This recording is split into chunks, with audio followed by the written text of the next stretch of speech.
Good morning, everybody. It is just morning, 7 minutes before midday here in the Scottish borders. I must admit, I was pleasantly pleased that I was able to share script, photos, documents, and stuff on last night's video, and so that inspired me to go ahead and do this particular video, in which I've managed to upload from my phone 8 separate pages of script, which I will read out. It's always been one of my ambitions to be able to do something similar to some of the other YouTubers, and credit to StreamYard. It's made my life very, very easy.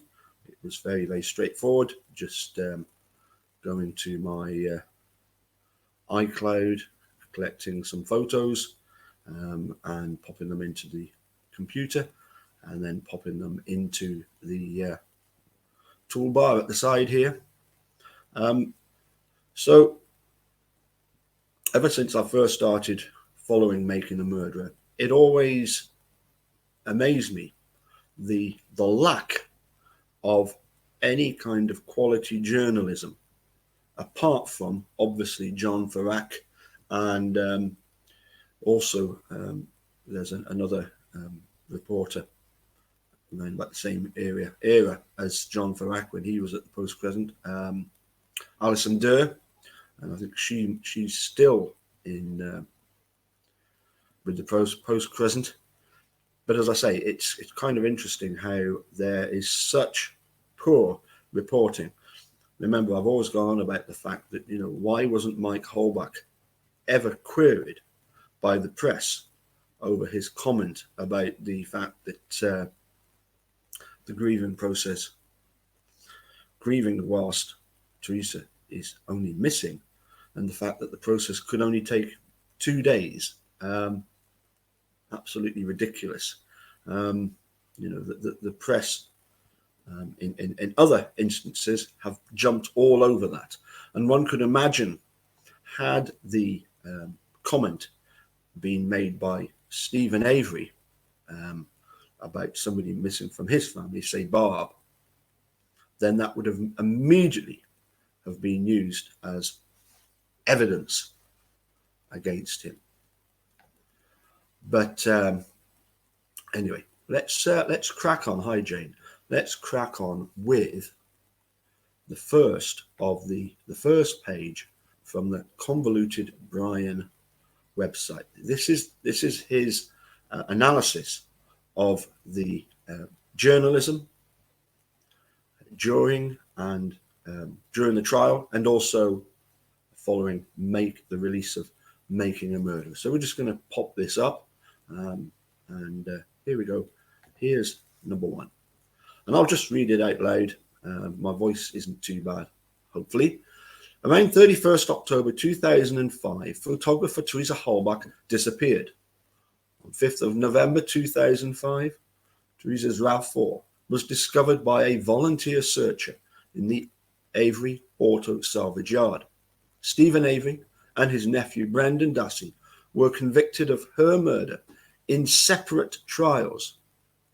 The trials were based upon different murder locations and different means of death.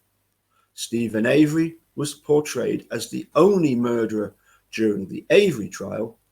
The prosecution stated that Brendan Dassey and Stephen Avery were both murderers during the Dassey trial. Prosecutors and investigators basked in a limelight after the trials. They expected the story to be over. It was not. A documentary appeared on Netflix covering events of the investigation and trials.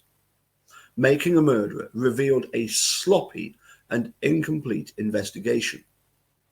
The documentary showed a desire to convict Stephen Avery and ignore other suspects. The documentary showed a coercive interrogation of a young male special education student. Brendan Dassey's conviction was not proven by evidence, but he was convicted anyway. After Making a Murderer was released, former Special Prosecutor Ken Kratz and others realized that the documentary was causing a public relation issue. People were seeing the behaviors of law enforcement and prosecution without the filtering of the local news reporters. Soon, one of the local news outlets proclaimed they were providing clips from their archives. Local television Channel 5 showed a video clip on 6th of January 2016. The clip showed Bobby Dassey testifying that Stephen Avery asked for help in burying a body. The news presenter commented that this was an Avery confession. Before and during the trials of Stephen Avery and Brendan Dassey, news presenters would lead a broadcast with statements of disturbing or shocking developments or testimony. Usually, we heard explanations of events that were biased, since the reporting was only from prosecution and law enforcement sources. On February 27, 2006, Brendan Dassey was interrogated by investigators at his school. The interview was tape recorded. The recording was full of static and gaps. That evening, investigators placed Brendan, his mother, and his brother at the Fox Hills Resort in Mishicot.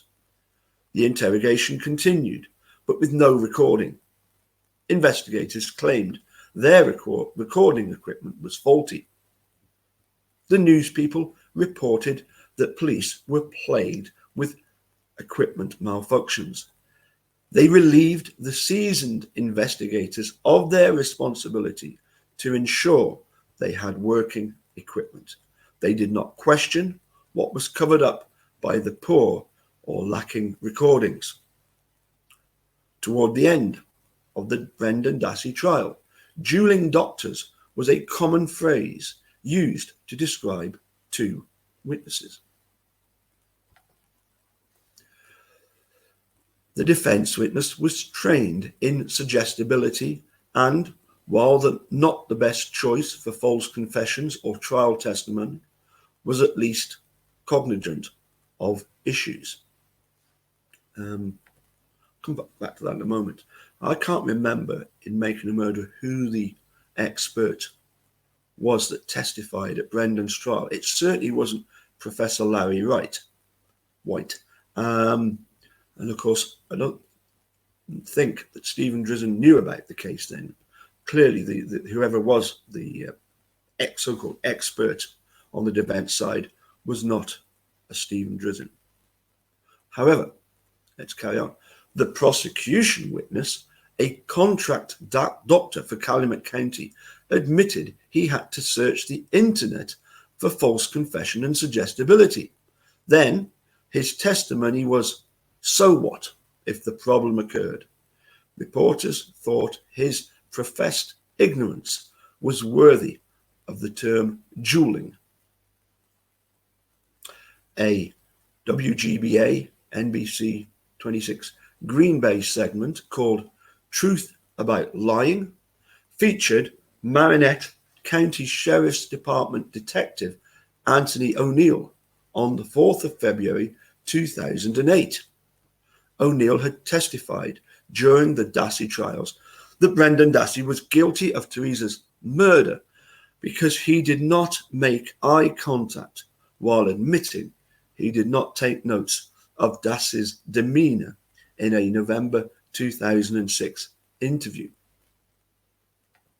Does that remind us of Bob Ziegelbauer, who professed that Stephen Avery, he could tell that Stephen Avery was guilty purely by the look in his eye? I can't remember whether it was Ziegelbauer or somebody else. But anyway, there was certainly a Manitrock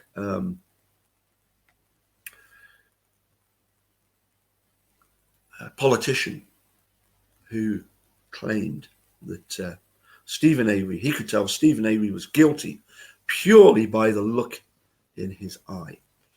O'Neill went on to claim that Stephen Avery was guilty in the Holbach murder because Avery gave a reason for why he didn't do the crime. O'Neill claimed innocent people do not protest the accusations. This was a one-sided series of claims that the WFRV passed off as news. A recent series by the same company is titled Avery Uncut. Their edited clips are partial toward Ken Kratz. In their clips from one of the interrogations, for example, they did not show that Brendan Dassey did not know that the victim was shot until Calumet County investigator Mark Reigate told him, nor did the station show that Brenda did not state that Stephen Avery opened the hood of the victim's RAV4. The footage of that portion of the interrogation shows Brendan repeating what Wisconsin Special Investigator Tom Fassbender told him without stating the hood was opened. The series shows Ken Kratz claiming that Brendan Dassey's low IQ means that Brendan is a liar. Kratz was the main commentator for the footage. It was his show. The series would better be titled Pimping for Ken Kratz. I quite like Convoluted Brian's way of writing, I must admit.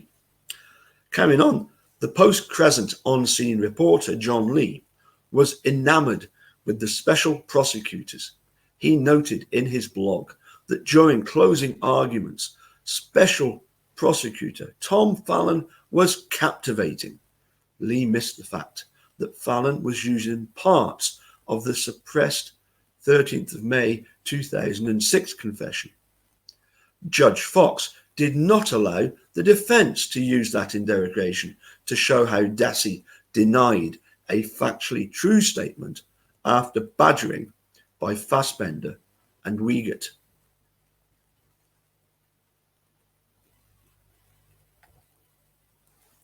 And the closing was full of hyperbole and drama.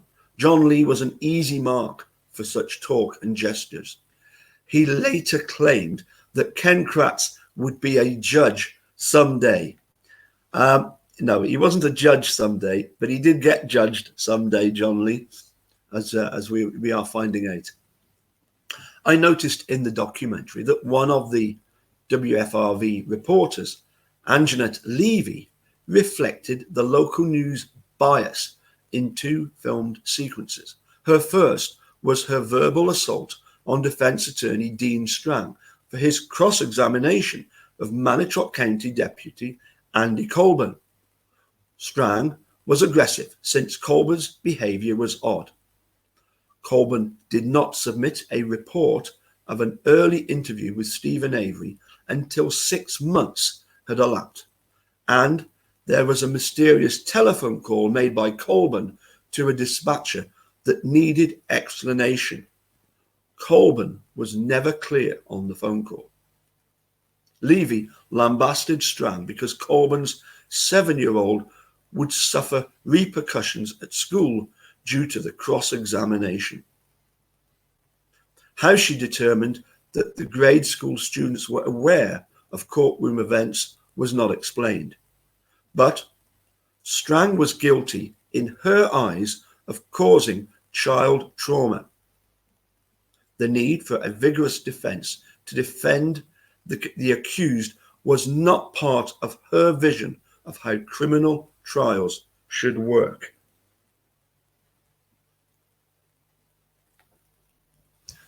Another notable Levy response was when Ken Kratz introduced a witness who had not been listed in discovery documents. That was Bobby Dassey, as mentioned in the above-mentioned WFRV archive clip. What happened was that Bobby Dassey was present when Dassey's friend and Stephen Avery casually discussed the disappearance of Teresa Holbach. We are, of course, talking about Mike Osmondson. There was some macabre humour where Bobby's friend asked Stephen whether he had a body in his closet. Stephen replied, asking if the friend would help him bury a body. It was clear that Kratz had engineered this to look like a confession. This possibly meant manipulating discovery documents. Trial Judge Willis refused a mistrial request, and the matter was handled with clarifying questions. Levy asked the defense attorneys at their press conference, "Can Ken do this?" Levy also had a blog during the Avery trial. After the end of the trial, she wrote that she wanted to visit the crime scene to see that back patio door where the cops believe the end of Teresa Holbach's life began. Levy was sympathetic to the hurt in the Avery family, and she talked with family members. But she believed that bad things happened in the trailer, although the prosecution claimed the murder took place in the garage. The idea that bloody rape, torture, and murder took place in the Avery home was only produced in Ken Kratz's press conference of the 1st of March 2006. It was not part of the Avery trial. But Anjanette Levy believed it was. This demonstrates how Kratz's theatrics had biased many members of the community. Levy's blog also showed that news people could not objectively evaluate claims from the prosecution team. Television stations that produce clips from the archives will only show their mostly biased opinions. The news media did stream both trials, plus they took video during hearings. If they want to provide a complete and unbiased archive of the events, they could release the unedited and uncommented videos. So as I say, I absolutely was in agreement with Convoluted Ryan. It's clear that the press, for some reason, is pampering to the propaganda of the prosecution. Why would that be? It sells more newspapers.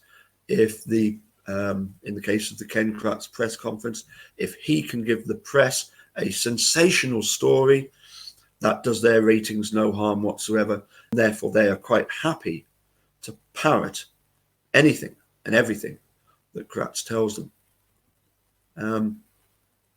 It's interesting now, isn't it, how we've looked at this despicable character that is Ken Kratz, and he's still on the scene.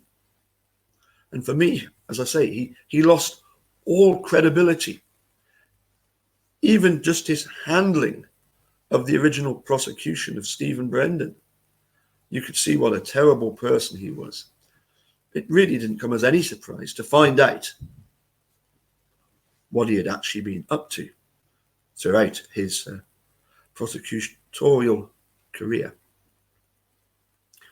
Anyway, I think I might, because this is going to make life easier for me in the future, I might do the OLR investigation, or should I say summary, by the OLR that eventually decide that they will punish Ken Kratz for his terrible actions. I've got a few other things I want to look at as well. One or two very interesting things, documents that one comes across.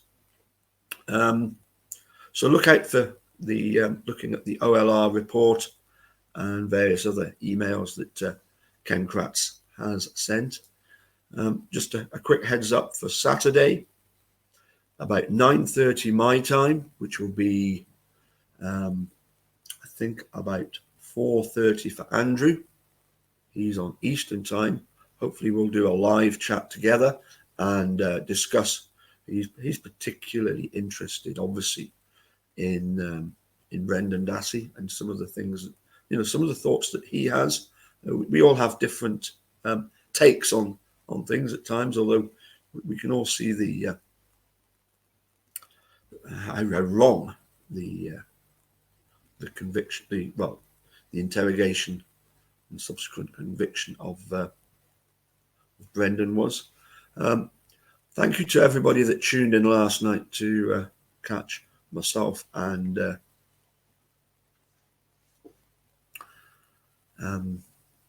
David Starr. And somebody asked about the live chat. The live chat is shown in the live chat. If you're following on your phone, there is a live chat at the usual place. And yes, one of the good things about this StreamYard is that I can do things like this. I can put Jane's message up.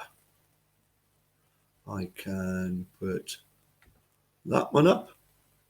And let's just go through everybody here, because we've got some interesting characters here. Dark Side of the Moon, famous album by Pink Floyd. Good morning, Millbilly. Thank you for popping in. Another Dark Side of the Moon here. And if I get it right, here is, yes, hello Mark, how are you doing? I see you're enjoying the bright summer sunshine there in Australia. Not. I suspect it's pretty cold over there in Wisconsin, in Manitowoc. And yep. Hi, Mark. We've got next. Hi, everyone. Hi, Paul and everyone. Hi, Cal. Okay, well, as I say, thank you all for tuning in. I say it does beg a belief, but really annoy me that the quality of the press is so poor, that they pamper, as I say, to the prosecution. I do get it, that I remember John Farrack wrote, being a reporter, coming to Wisconsin, can you imagine going to Green Bay and writing in newspapers in the Green Bay area, the Packers are a rubbish football team? It's not what people want to hear. People on the shore of Lake Michigan do not want to hear about how corrupt their law enforcement is, how corrupt their judges are, their prosecutors, and their police. They just don't want to hear it. So to that extent, I get the fact that the press are simply providing a service, but they are providing a very twisted service.